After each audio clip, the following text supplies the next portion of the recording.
کہ حضور فرماتے ہیں جب تو صدقہ دیتا ہے تو رب اسے اپنے دستے قدرت میں لیتا ہے، اور اس طرح تمہارے صدقے کو پالتا ہے جس طرح تم اپنے گھر میں بچھڑا نہیں پالتے، اس طرح صبح قیامت تمہیں وہ نتیجے کے طور پر پلا ہوا صدقہ ملے گا۔ ہم اپنی آخرت کو چونکہ اس لیول پر یقین نہیں لاتے الا ماشاءاللہ، لہٰذا اس کی تیاری کے لیے ذخیرہ نہیں کرتے۔ جب انسان عقیدہ آخرت رکھتا ہے نا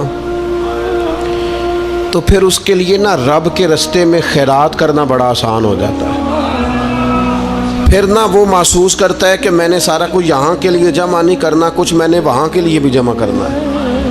وہ پھر اپنی آخرت کے لیے کچھ نہ ایک بینک آخرت کا بھی بنا لیتا ہے، اس میں بھی کچھ نہ کچھ جمع کراتا رہتا ہے۔ اسے پتہ ہوتا ہے کہ میں نے اللہ کی بارگاہ میں حاضر ہونا ہے، وہاں کی بھی کچھ نہ کچھ تیاری۔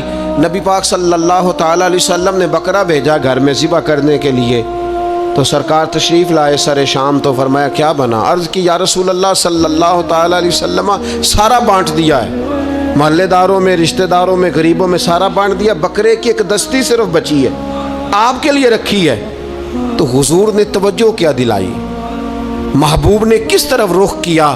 حضور فرمانے لگے اپنے اہل خانہ سے، ازواج مطہرات سے، کریم فرمانے لگے عائشہ وہ جو تم نے بانٹ دیا ہے نا وہ سارا ہی بچ گیا ہے، وہ سارا ذخیرہ ہو گیا، وہ جمع ہو گیا ہے آخرت کے لیے، وہ ہمارے پاس بچ گیا ہے۔ یہ جو تم سمجھتے ہو نا یہ بچا کے رکھا ہے، یہ تو ہم استعمال کر لیں گے، وہ ہم نے سیو کر لیا ہے، وہ بچ گیا ہے۔ حضرت ابو ذر غفاری رضی اللہ تعالیٰ عنہ اپنے خادم سے کہنے لگے کہ مجھے پتہ چلا ہے یہاں فلاں جگہ کچھ غریب لوگ آئے ہیں، تو اس طرح کرنا، جو اچھا اونٹ ہے نا میرے اونٹوں میں سے اچھا اونٹ، وہ ذبح کر کے نا تو ان سارے گھروں میں تقسیم کر دو، جتنا گوشت وہاں بھیجو گے اتنا ہی میرے گھر میں بھی بھیج دینا۔ تو آپ کا وہ خادم کہتا ہے میں نے اپنی سمجھ کے مطابق اچھا اونٹ ذبح کر کے گوشت بنا کے میں نے بانٹا، اور میں نے اس طرح کیا کہ وہ حضرت ابو ذر غفاری کے گھر بھی اتنا ہی گوشت بھیجا جتنا تمام غربا کے یہاں میں نے بانٹا تھا۔ شام کو جناب ابو ذر غفاری اپنے اونٹوں کے باڑے میں آئے جہاں باندھا کرتے تھے اپنی حویلی میں، تو آ کے دیکھا کہ وہ سرخ بہترین اونٹ جو سب سے بہترین تھا وہ تو کھڑا ہے۔ تو آپ اپنے خادم سے کہنے لگے میں نے تمہیں کہا تھا جو سب سے اچھا ہے اس کو ذبح کرنا، تو وہ کہنے لگا حضور وہ باقیوں میں سے سب سے اچھا تھا، اس سے ہی تھوڑا سا کمزور تھا، اور یہ تو آپ کی سواری کے لیے ہے نا، یہ تو آپ کے کام آتا ہے، اس پہ تو آپ سفر کرتے ہیں، اس لیے میں نے اسے چھوڑ دیا، اور اس کے بعد جو سب سے اچھا تھا وہ میں نے ذبح کر دیا۔ تو حضرت ابو ذر غفاری فرمانے لگے تو شاید سمجھا نہیں، میں اسے بھی سواری کے لیے رکھنا چاہتا تھا پر اپنی آخرت کی سواری کے لیے۔ میرا دل تھا وہ جو آخرت میں سفر کرنا ہے نا، دشوار گزار گھاٹیاں ہیں، ان گھاٹیوں کے لیے وہ اونٹ میرے کام آ جائے گا، لہذا میں نے تجھے کہا تھا جو سب سے بہتر ہو وہ دے دینا تاکہ ذرا میری آخرت کی سواری بن جائے، تاکہ میں ذخیرہ کر لوں۔ بڑا دیا بال بچوں کو، بڑا دیا بہن بھائیوں کو، بڑا دیا دوست احباب کو، بڑے قرضے دیے ادھر ادھر، لیکن ساری زندگی دیے، ایک موقع پر صرف آپ نے کسی کو انکار کیا نہ، ایک موقع پر، تو وہ پچھلے جو 99 دفعہ آپ نے دیا ہوتا ہے وہ اس کا بھی منکر ہو جاتا ہے۔ وہ کہتا ہے تو نے کدی کام ہی نہیں آیا، وہ تو نے تو میری امید ہی توڑ دی۔ وہ سارے شکوے ساری زندگی کہاں خرچ کر دی بھلا، کس مقام پر؟ نبی پاک علیہ الصلوۃ والسلام فرمانے لگے دنیا اور آخرت کی مثال اس طرح ہے جس طرح دریا بہہ رہا ہو اور کوئی آدمی اس میں انگلی ڈبوئے، جتنا پانی اس کی انگلی کو لگ گیا یہ دنیا ہے، اور جو باقی ٹھاٹھے مارتا دریا پیچھے ہے، سمندر پیچھے ہے، وہ سارا آخرت ہے۔ یہ اتنی سی دنیا ہے، یہ صحیح مسلم میں موجود ہے۔ اتنی سی دنیا کے لیے اتنے پاپڑ بیلنا، اتنی سی دنیا کے لیے اتنے ظلم کرنا، اتنی سی دنیا کے لیے اتنے حق ضائع کرنا، اتنی سی دنیا کے لیے اتنے لوگوں کے دل توڑنا، اتنے حقوق پہ ڈھاکہ ڈالنا، اتنا جبر کرنا، لوگوں کا مال کھانا، لوگوں کو تکلیف دینا، عزتیں اچھالنا، اتنی سی دنیا کے لیے۔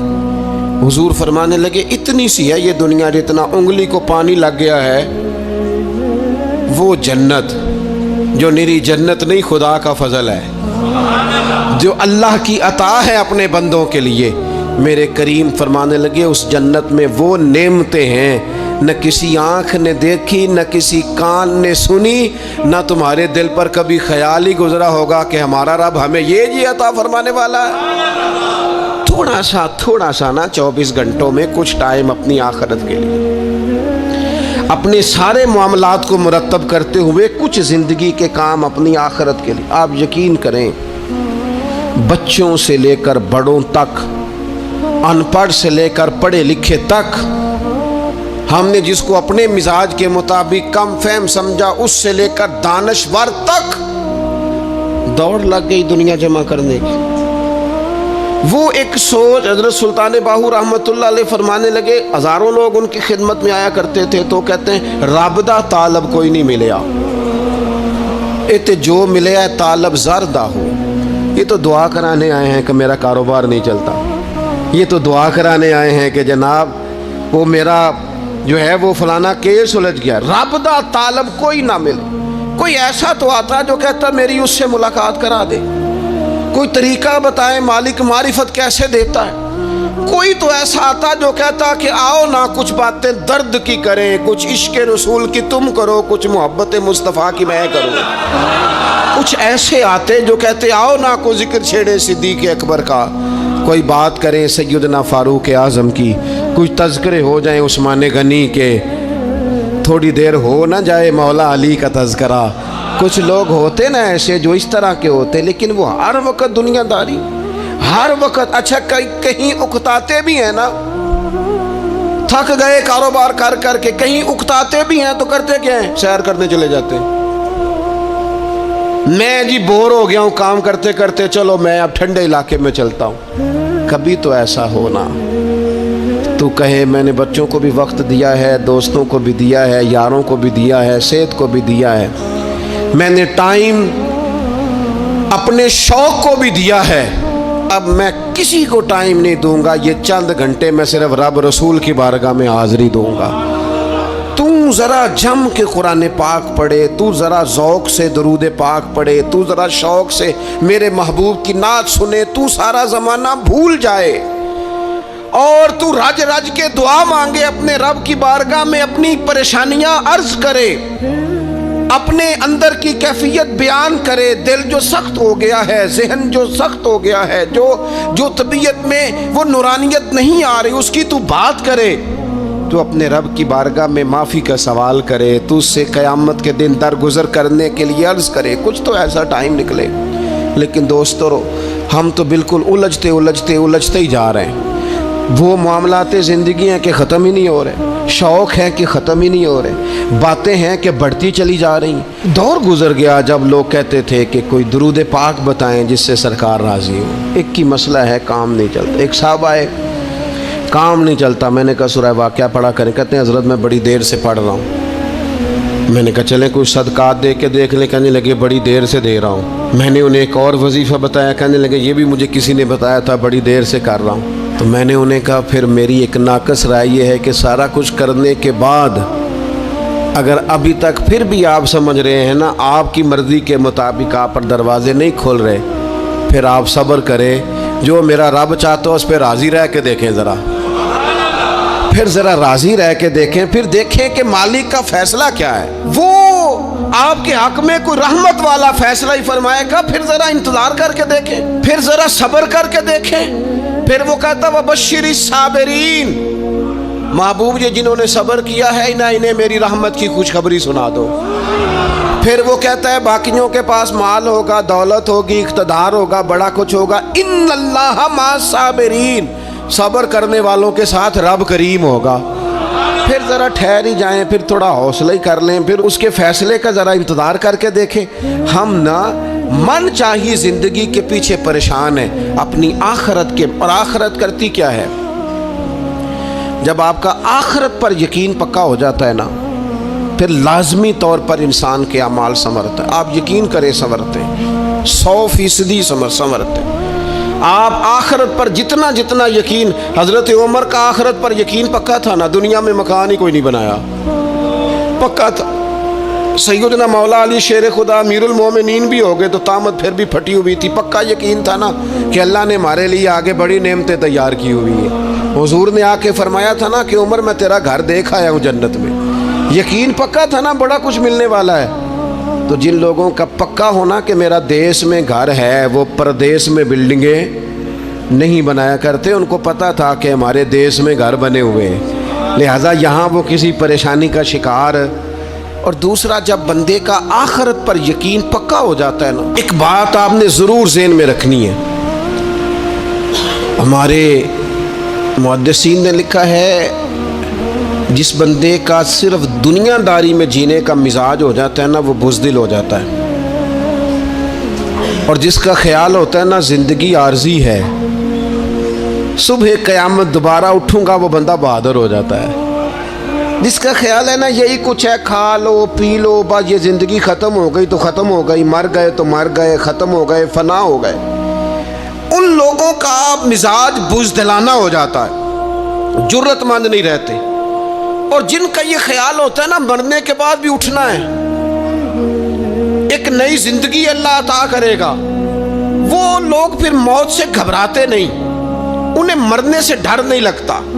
फिर मौत का लफ्ज़ कोई बंदा सुना कि उन्हें ब्लैकमेल नहीं कर सकता, वो बंदे ताकतवर हो जाते, बाहिम्मत हो जाते। हज़रत जाबिर इब्न अब्दुल्लाह फरमाते हैं, बुखारी में हदीस है, फरमाते हैं एक ओहद वाले दिन ना एक सहाबी खजूर खा रहे थे। तो खजूर खाते खाते उन्होंने नबी पाक सल्लल्लाहु ताला अलैहि वसल्लम की खिदमत में अर्ज़ की, हुजूर अगर मैं आज शहीद हो जाऊं तो कहाँ जाऊंगा? तो महबूब फरमाने लगे, मेरा रब अपने फजल से तुझे जन्नत अता करेगा। हज़रत जाबिर इब्न अब्दुल्लाह रदी अल्लाह ताला अन्हु फरमाते उस बंदे ने क्या किया, उसने ना खजूर जितनी खा ली थी खा ली, बाकी निकाल दी मुंह से, तलवार ली, मैदान में गए, शहीद हो गए। सबक हमें क्या दिया? कहने लगे जब मरते ही अल्लाह ताला जन्नत अता करेगा, फिर खजूर खाते खाते रहने वाली देर भी क्यों करनी है? फिर छोड़ो, जन्नत में जाके अल्लाह के दिए हुए इनाम खाएंगे। खजूर खाने की भी देर बर्दाश्त नहीं की। ये आखिरत का अजर, आखिरत में रब की बारगाह में खड़े होने का तसव्वुर बंदे को ताकतवर कर देते। वो बुज़दिल, इकबाल क्या कहते हैं? इकबाल कहते हैं मौत को समझे हैं गाफिल इख्तिताम में ज़िंदगी, ये है शाम में ज़िंदगी, फिर सुबह दवा में ज़िंदगी। और हज़रत बुल्ले शाह भी बोल पड़े, वो कहने लगे अरश फरश्ते बांगा मिलिया मक्के पै गया शोर, बुल्ले शाह आसा नहीं मरना, ये ते मर गया ही कोई होर, ये तो किसी। और फिर एक और दरवेश बोले, वो कहने लगे वारस शाह ओ कदों मर दे, वारस शाह ओ कदों मर दे जिन्ना कीतियां नेक कमाइयां ने। वो तो अल्लाह की बारगाह में इनाम पाते हैं। एक पुल है मौत, इस पुल से गुजरते हैं, फिर रब का फजल उन्हें मिलता है। मैं कई दफ़ा कह चुका हूँ, फिर कहता हूँ, ये जब बहुत टेंशन बन गई ना, डिप्रेशन बहुत बढ़ गया, कोविड-19 के दिन थे, कोरोना के, तो मुझे एक सरकारी इदारे में बुलाया गया जहाँ उस अमले को मैंने गुफ्तगू करनी थी, उस अमले से जो मरीज़ों को देख रहा था। कहने लगे, मुझे वहाँ के जो हेड थे कहने लगे, पीर साहब बड़ा डिप्रेशन बढ़ा है, लोग डर रहे हैं। वक्ती तौर पे खौफ भी बड़ा था। तो मैंने एक साहब से वहाँ कहा कि इतना खौफ किस बात का? कहने लगे, जी मुझे तो ज़्यादा हुजूम आ जाए तो मेरा सांस नहीं निकलता, तो कब्र में तो खिड़की कोई नहीं, तो तसव्वुर सोच सोच के मैं डरता हूँ। तो मैंने कहा, डॉक्टर साहब, माँ के पेट में जो रब ऑक्सीजन देता है वो कब्र में भी देगा। तो उन्होंने आपकी तरह सुभान अल्लाह नहीं की, क्योंकि वो डॉक्टर साहब थे ना। सियाने बंदे को समझाना भी काफ़ी सियाने बंदे का काम है, वो ज़्यादा सियाने थे। देखिए ना, सोते को जगाना तो काम है, और अगर जागते को जगाना पड़ जाए तो बहुत मुश्किल काम होता है। वो डॉक्टर साहब थे, वो कहने लगे, जी हजरत साहब, वो तो माँ सांस लेती है तो वो बच्चे को जाता है, वो ऑक्सीजन माँ के सांस की बुनियाद पे मिलती है, तो कब्र में वो कैसे होगा? मैंने कहा, चले ठीक है डॉक्टर साहब, आपकी ये दलील भी मान लेते हैं। वो जो अंडे से बच्चा निकलता है, वो चारों जानब कोई सुराख होता है? डॉक्टर साहब ने कलम छोड़ दिया, रख दिया। मैंने कहा, चलो ये भी बताओ, जिंदा ही निकलता है? कहने लगे, बिल्कुल। तो मैंने कहा, सोना भी निकलता है? कहने लगे बड़ा ही प्यारा होता है। मैंने कहा इंशाअल्लाह जब हम कब्रों से निकलेंगे मुस्तफ़ा का सदका, यौम नक्शुरुल मुत्तकीना इला रहमान वफ़दा, रब कहता है तुम जब निकलोगे ना कब्रों से, मुत्तकी मोमिन जब निकलेंगे तो रब की बारगाह में मेहमान बनाकर पेश किए जाएंगे। ए रब दे परौने होंगे क़यामत में, वो मेहमान बनाकर पेश किए जाएंगे अल्लाह की बारगाह, मेहमान बनाकर।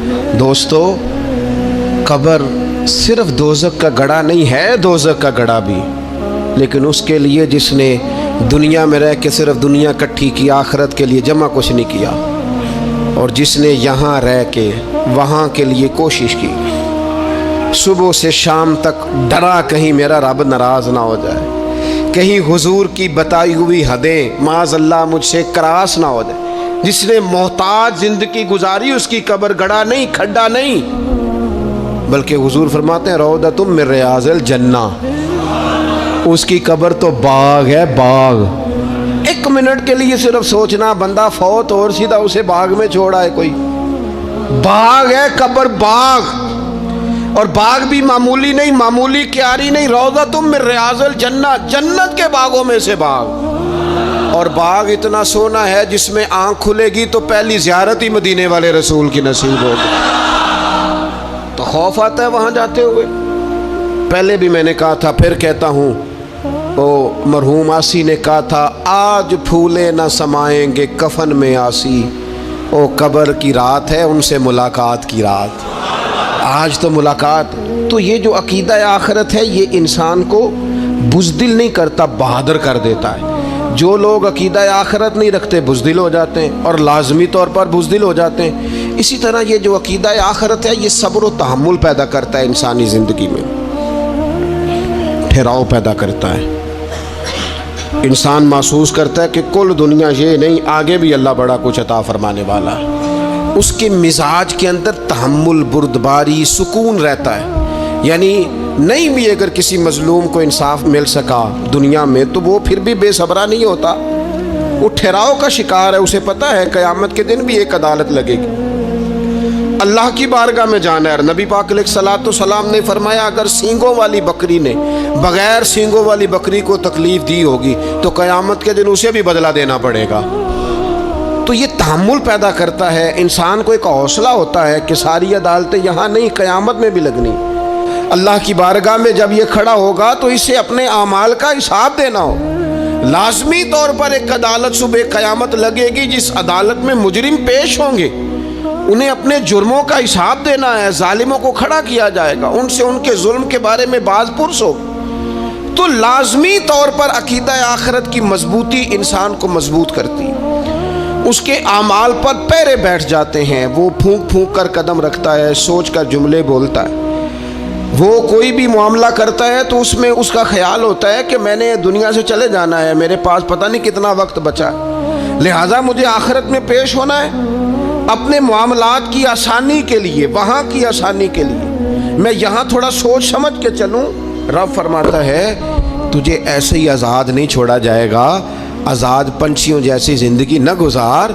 सुबह क़यामत के मामलात को पेश नज़र रख, उस पर गौर कर। ये तसव्वुर घर के बाहर भी पूरा मजबूत होना चाहिए और घर के अंदर भी पूरा मजबूत होना चाहिए। इंसान अपने मालिक से डरे और क़यामत के दिन उसकी बारगाह में हाजिरी का यकीन रखे, और वो याद रखे कि यहाँ जो कुछ वो देखे ना, बच्चों को उस्ताद पढ़ाता है, मेहनत कराता है, अगर बच्चे नहीं पढ़ते तो डांटता भी है, समझाता भी है, कायल भी करता है। और जब वो आखिरी बात करता है तो फिर वो पता क्या कहता है, चलो ठीक है अगर ना पढ़ोगे तो इम्तिहान तो आना ही है ना, रिजल्ट तो आना है, पेपर में बैठोगे नहीं आएगा, फेल हो जाओगे। ये लास्ट पर ये बात ज़रूर होती है, और ये इम्तिहान देने का तसव्वुर और इम्तिहानी सेंटर में जाने का ख्याल तालिब इल्म को मजबूर करता है कि मैं असबाग तैयार करूं, मैं बार बार इस पर गौर करूं, मैं किताब को समझूं, मैं इसको हल करूं चीज़ों को, ताकि जब मैं मरकज़ में जाऊं पर्चा देने के लिए इम्तिहानी सेंटर में, तो फिर मुझे परेशानी कोई ना हो। बस समझाने के लिए बात अर्ज़ है कि यहाँ लोगों को बताया जाता है, कायल किया जाता है, ये हलाल है, ये हराम है, ये तेरे लिए ठीक नहीं है, ये तेरी हुदूद हैं, ये तेरे कुयूद हैं, ये तेरा दायरा कार है। लेकिन अगर फिर भी कोई बंदा बाज ना आए, फिर भी कोई शख्स बाज ना आए, तो फिर उसको कहा जाएगा सुबह क़यामत अल्लाह खुद हिसाब ले लेगा। फिर तुझे मालिक अपने सामने खड़ा करेगा, सुम्मा लतुसअलुन्ना यौमइज़िन अनिन नईम। फिर वो तुझसे एक एक नेमत के बारे में सवाल कर लेगा, फिर तुझे जवाब देना होगा। तो इस तसव्वुर को अपनी ज़िंदगी में लागू करें कि हमने मरना है, अल्लाह की बारगाह में जान। इस तसव्वुर को पूरी तौर पर तारी करें अपने ज़हनों में। ये जो रस्मी सी बात है ना, पता नहीं कब चले जाना है, जो जाने वाले होते हैं उनकी कोई तैयारी भी होती है। जिनको पता होता है ना, वो रमज़ान अल मुबारक में ना कई दफ़ा ऐसा होता है कि टिकटें नहीं मिल रही होती और उम्रे के वीज़े लग चुके होते हैं, तो एजेंट कह देते हैं जाने वालों को कि तैयारी रखना, किसी वक्त भी मेरा फ़ोन आ जाएगा। तो लोगों ने बैग बांध लिए होते हैं, सामान तैयार कर लिया होता है, सारे इंतज़ामात करके रखे। क्यों? कि पता नहीं किस वक्त बुलावा आ जाएगा। तो तू तो रोज़ कहता है पता नहीं अल्लाह की जानिब से किस वक्त बुलावा आ जाएगा। फिर अपनी तैयारी भी तो यार कुछ बताना, मैं भी बताऊं, आप भी बताएं। फिर हम अपने आप से ये भी तो सवाल करें ना कि जहाँ अचानक जाना पड़े उसके लिए तैयारी होती है, हमारी तैयारी क्या है? अगर अचानक जाने पड़े उसकी बारगाह में, क्या तैयारी? रोज़ देख रहे हैं ना, कुछ लोग रोड पे चढ़े थे, पहुँच नहीं सके, हॉस्पिटल गए थे, पहुँच नहीं सके। कुछ लोग किसी फील्ड में काम कर रहे थे, डिग्री नहीं मिल सकी, जा ही नहीं सके, वक्त आ गया। तो अगर वो टाइम आ जाता है, उसकी बारगाह में हाजिर होना पड़ जाता है। तैयारी क्या है? नबी पाक अलैहिस्सलाम घर के अंदर अपने घर वालों की तरबियत के लिए और तालीम उम्मत के लिए एक दुआ मांगते थे। हज़रत आयशा सिद्दीक़ा कहती हैं हुज़ूर दुआ मांगते थे, मिशकात में मौजूद है। क्या दुआ थी? अल्लाहुम्मा हासिबनी हिसाबन यसीरा, ऐ अल्लाह ज़रा हिसाब आसान करके लेना। ये हुजूर तालीम उम्मत के लिए दुआ मांगता, अल्लाह हिसाब ज़रा आसान करके लीजिए, मालिक करम फरमाना। तो हज़रत आयशा सिद्दीक़ा रज़ी अल्लाह ताला अन्हा इरशाद फरमाती है, मैंने अर्ज़ किया या रसूल अल्लाह सल्लल्लाहु ताला अलैहि वसल्लम, ये आसान हिसाब का क्या मतलब है? तो हुजूर फरमाने लगे, आयशा आसान हिसाब का मतलब ये है कि रब करीम बंदे के नामा अमाल पर नज़र डालेगा और फिर अल्लाह तबारक व तआला उससे दरगुजर फरमा देगा। ये आसान हिसाब है। पता मालिक को है इसने क्या किया है, पर करीम है ना। अदल करें ते थर थर कंबन, उचियां शाना वाले ते जे फजल करें ते फिर बख्शे जामन मेरे जय मुँह काले। नज़र करेगा फिर माफ़ फरमा देगा। और हुजूर फरमाते, आयशा याद रखो जिससे उसने हिसाब लिया वो फिर बड़ी मुश्किल में आ जाएगा, उसके लिए मुश्किल हो। अल्लाहुम्मा हासिबनी हिसाबन यसीरा, ऐ अल्लाह तू हिसाब ज़रा आसान करके लेना, ज़रा आसान करके। इसलिए तालीम उम्मत के लिए कि उम्मत के दिल में ख्याल पैदा हो कि हिसाब देना है, तूने हिसाब देना है, तूने अपने माल का हिसाब देना है, तूने अपने लफ्ज़ों का हिसाब देना है, तूने मामलात का हिसाब देना है। तू जिस कुर्सी पे बैठा है, तू क्लर्क है या सदर है, तूने अपनी उस नशिस्त का हिसाब देना।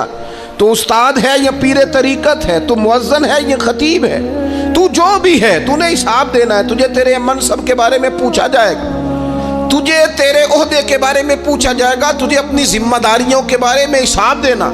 अल्लाह की बारगाह में तुम्हें जाके बताना है कि तुमने क्या आमाल की। इस तसव्वुर को पक्का करें अपनी। ये तसव्वुर कितना को पक्का होना चाहिए, दुनिया क्या है और आखिरत क्या है। हमारे यहाँ लोगों ने बहुत बड़ा लंबा चौड़ा दुनिया का तसव्वुर बना लिया, कारे जहाँ दराज है, लंबा तसव्वुर, दुनियादारी के लिए लंबी मनसूबाबंदी, दूर दूर तक मैंने ये करना है, फिर मैंने ये करना है, फिर उसके बाद इंशाल्लाह ये कर देना। ये तो आपने 300 साल की प्लानिंग बता दी है, ये तो 300 साल की प्लानिंग बताई। क्या बताएं तुझे ए बाप, क्या कार हाय नुमाया कर गए, बीए किया, नौकर हुए, पेंशन मिली, फिर मर गए। ज़िंदगी तो इतनी सी है, इतनी लंबी मनसूबाबंदी, इसमें आखिरत कहाँ है? इसमें अगर किसी मकाम पर रब की बारगाह में हाजिर होना है तो वो कहाँ है? جو مرنے والے لوگ ہوتے ہیں ان کا تو جینا کچھ اور طرح کا ہوتا ہے، جن کو جانا ہوتا ہے ان کا رہنا تو کچھ اور طرح کا ہوتا ہے، جن کو کسی جگہ منتقل ہونا ہوتا ہے، جو عارضی مکانوں میں رہتے ہیں ان کا رہن سہن تو ذرا اور طرح کا ہوتا ہے، لیکن جو ہمارا انداز ہے، جو ہمارا رہن سہن ہے، جو ہمارا طریقہ کار ہے، وہ تو مستقل رہنے کا ہے، وہ تو لگتا ہے کہ کبھی چھوڑنے والے نہیں ہیں۔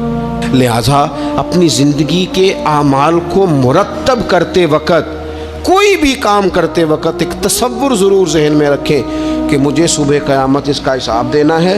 یہ جو جواب دہی کا تصور ہوتا ہے یہ انسان پر پہرے دار ہوتا ہے، یہ اس کو مضبوط کرتا ہے، اس کی عقیدے کی بنیادیں اس کے عمل کو طاقتور کر دیتی ہیں۔ لہٰذا عقیدہ آخرت اپنے بچوں میں، آنے والی نسلوں میں، آپ دیکھیں حضور نے یہ عقیدہ آخرت مضبوط کر دیا تھا نا، تو پھر سیدہ فاطمہ الزہرا نے کچے مکان میں ساری زندگی گزار دی۔ پھر محبوب پاک نے دیکھا کہ وہ اونٹ کے بالوں کی بنی ہوئی چادر اوڑھ کے چکی پیس رہی ہیں، تو محبوب نے یہ نہیں فرمایا کہ اللہ آسانی کر دے گا، اچھا وقت آ جائے گا تو فکر نہ کرنا، یہ مشکل نہ۔ محبوب کریم نے فرمایا فاطمہ دنیا میں تھوڑی مشقت برداشت کرو، اللہ آخرت کی ساری سعادتیں آپ کو یہ عطا فرمائے گا۔ گویا کریم نے فرمایا آپ کو یوں ہی زندگی گزارنی ہے، یہی طرز رکھنی ہے، اسی طرح ہی آپ کو وقت گزارنا ہے۔ جو آرام کا وقت ہے وہ اللہ تعالیٰ جنت میں عطا کرے گا۔ عقیدہ آخرت کی مضبوطی تھوڑا سا، ہمارے ایک بڑے قریبی دوست تھے، بڑا میرا ان سے پیار تھا، 34.5 سال عمر، خود ہارٹ اسپیشلسٹ ڈاکٹر، لیکن یہ پچھلے ہفتے وہ مریضوں کو چیک کر کے نیچے آ کے دفتر میں بیٹھے ہیں۔ ایک تو لوگ کہتے ہیں نا ہسپتال پہنچ جاتا تو شاید بچ جاتا، تو ہاسپٹل کے اندر ہی تھے، اور ابھی چڑھتی جوانی، 34-35 سال عمر، لیکن کمال یہ تھا کہ میرے جیسے کئی لوگوں نے بھی آنسو اس لیے بہائے کہ اتنی چڑھتی جوانی میں اتنے خوبصورت ماحول کے اندر بھی انہوں نے مزاج خیر خواہی کا بنایا ہوا تھا، ہر شخص سے حسن کلام اور رب رسول کی طرف اپنا لگاؤ، نماز کی پابندی، جب بھی حال پوچھنا تو کہتے تھے اللہ اور اس کے رسول کا فضل ہے۔ تو اپنی زندگی میں جن لوگوں کا تصور آخرت مضبوط ہو جاتا ہے وہ کئی دفعہ جلدی بھی سمٹ کر چلے جائیں تو ان کے حق میں رحمت والے فیصلے ہوتے ہیں۔ اللہ تعالی ہمیں سمجھنے کی توفیق عطا کرے۔